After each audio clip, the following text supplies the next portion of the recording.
¿Qué tal? Les saluda Albert Naya. Bienvenidos a una nueva edición de Expreso de Oriente. Titulares. El Tribunal Supremo israelí determinó que no hay base para eximir a los ultraortodoxos del servicio militar, hasta ahora exentos.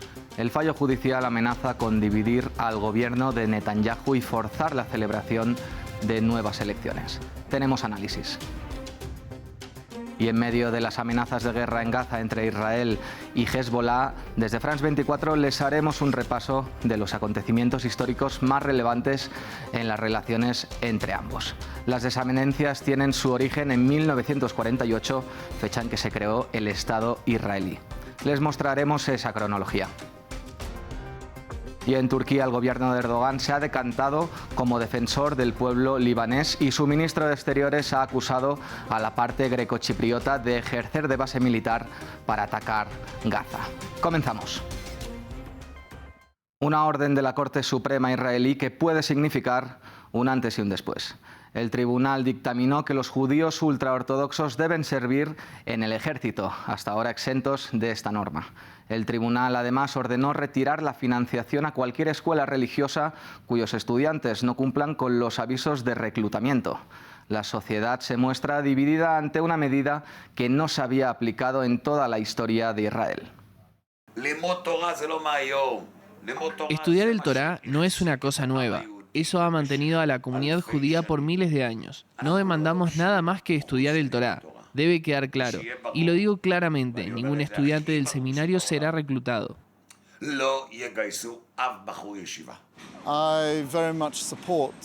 Apoyo firmemente la decisión del Tribunal Superior.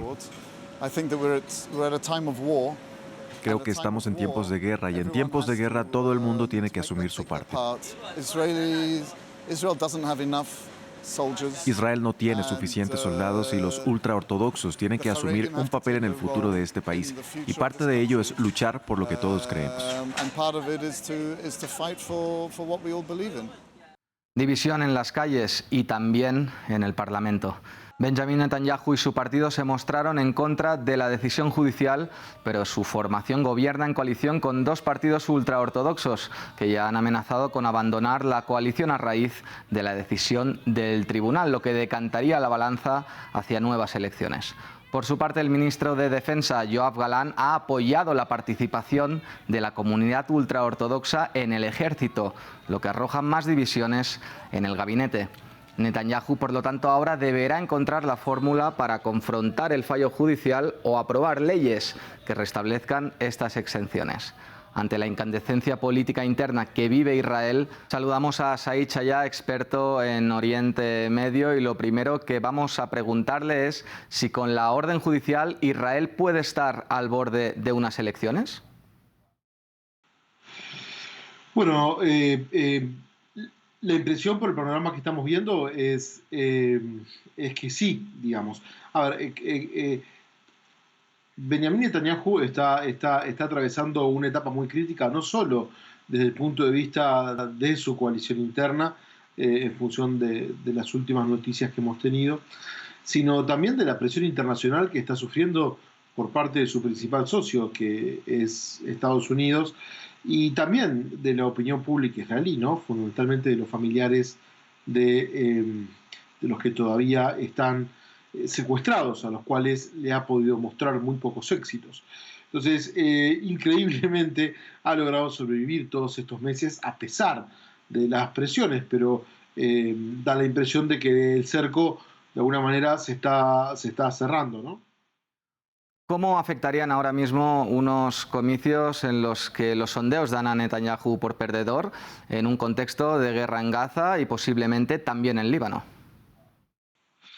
Da la impresión de que digamos, la opción posible que tienen los israelíes frente a ellos no va a ser la elección de un candidato que promueva un diálogo abierto. Sí, creo que va a seguir al mando una línea más bien de tipo conservadora o de derecha, pero en particular me parece que Netanyahu por ahora, no sé si decir que por siempre, digamos, pero sí por ahora, creo que bueno, tiene por delante una pausa para enfrentar además a la justicia, con la cual tiene varias causas. No sé si será un ciclo terminado o si podrá reciclarse dentro de los próximos meses, pero por ahora creo que es momento de un cambio, o tengo la impresión de que puede ser momento de un cambio de signo político en Israel, o por lo menos de un balance diferente de las coaliciones. No nos olvidemos también que Israel viene atravesando antes de este conflicto varios años, fueron unos 3 años de elecciones continuas a nivel legislativo sin que fuera posible formar una coalición de gobierno. Por lo tanto, vamos a ver cómo, creo que va a ser la primera oportunidad que vamos a tener de analizar cuál es el impacto del conflicto armado en función del comportamiento electoral de los israelíes, ¿no? El ministro de Defensa, Yoav Galán, se ha mostrado favorable a esta decisión judicial, algo que va en contra de lo que dice su partido, el Likud, que está en contra. ¿Cree que esta decisión responde más a necesidades bélicas o a necesidades en vistas electorales? Bueno, creo que está buscando, me parece, instalarse como próximo candidato. Si no me equivoco, está en Washington, ahora discutiendo los escenarios posibles de finalización de la guerra. Creo que está buscando mostrarse como un potencial candidato más dialoguista frente al posicionamiento que ha tenido Netanyahu en las últimas semanas, ¿no? Donde incluso ha acusado a Estados Unidos de no querer prestarle las armas, no querer darle las armas suficientes para poder avanzar con la campaña. Bueno, creo que está buscando mostrarse en una posición más intermedia sin abandonar esta campaña, por supuesto, en contra de Hamas, sin abandonarla del todo, ¿no? Un total de 60.000 estudiantes ultraortodoxos son elegibles para ir al frente y con un posible nuevo frente, ahora el del Líbano. Pero yo quería preguntarle por las recientes amenazas de Israel y si pueden significar un nuevo capítulo de guerra en las convulsas relaciones entre Israel y Líbano. No, yo creo que en función de lo que hemos visto, hay un escenario de conflicto posible. Sí, creo que estamos caminando un escenario de potencial regionalización desde octubre y noviembre para acá. ¿Sí? Creo que por el lado de Irán y de Hezbollah no hay voluntad de llevar adelante una campaña militar. Vamos a ver cuáles son las necesidades políticas que se imponen del lado israelí.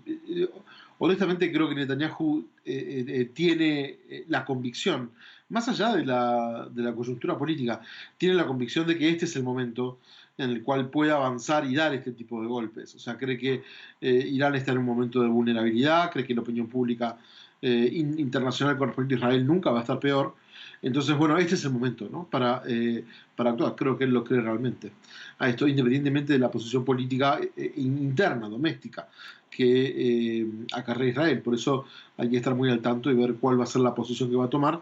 No creo que Irán, en el contexto de unas elecciones, o que Hezbollah, que de alguna manera coordina su accionar con Irán, estén de acuerdo con llevar adelante una campaña militar. Hezbollah está tratando de imponer un candidato, digamos, favorable a su postura en el debate presidencial del Líbano, en esta compulsa para imponer un presidente, para elegir un presidente en el Líbano.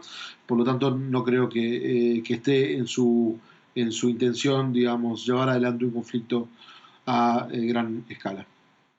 Muchas gracias, Said Chaya, por su análisis. Seguiremos en contacto. La eventual decisión de abrir este nuevo frente libanés no es la primera. Las relaciones entre Israel y Líbano han sido convulsas y llevaron a una guerra abierta en 2006. Desde que se creó el Estado de Israel, las escaladas militares entre ambos países han sido continuas y se han cobrado la vida de miles de personas, además de los desplazados. Andrés Doncel y Diana Rodríguez nos precisan un poco más sobre esta cronología.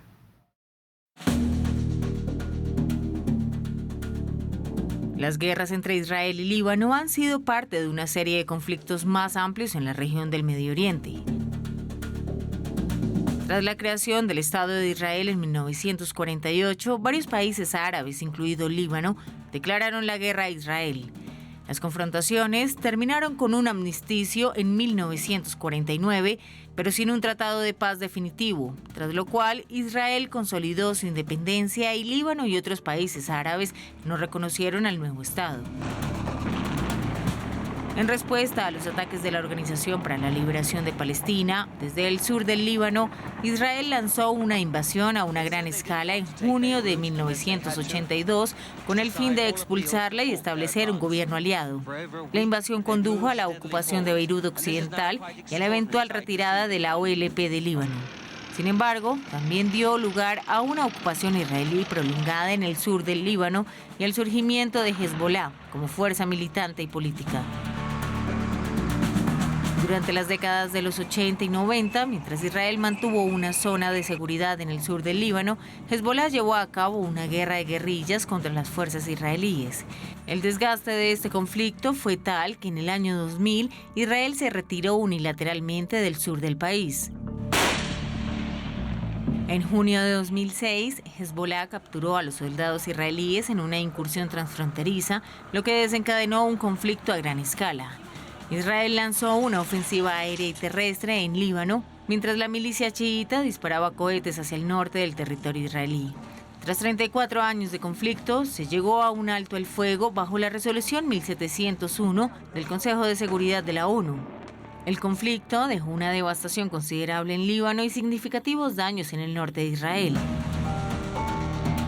Las tensiones entre Israel y Hezbollah se incrementaron tras los ataques de Hamas del 7 de octubre. Frecuentemente, Israel bombardea el sur del Líbano, mientras la milicia, apoyada por Irán, envía drones y ataca puestos militares israelíes.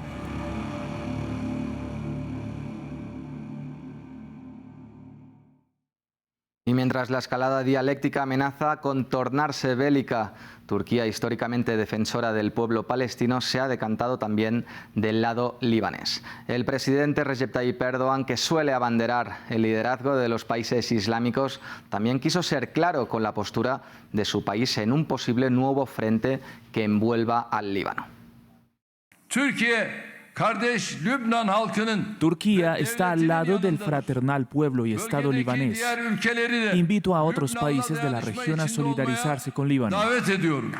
Turquía también ha sido clara en su respaldo a los palestinos. En un nuevo desarrollo, el ministro de Exteriores turco, Hakan Fidan, ha acusado a la parte grecochipriota de la isla de Chipre de servir como base logística para los bombardeos sobre el pueblo gazatí. Según dijo el ministro a la prensa local turca, Chipre se ha convertido en el centro de operaciones de determinados países contra Gaza y, por lo tanto, en una base militar. Y dijo textualmente que cuando eres parte en las guerras que se están librando en Oriente Próximo, ese fuego vendrá a buscarte. Con las palabras del canciller turco cerramos esta edición de Expreso de Oriente. Para más información, france24.com.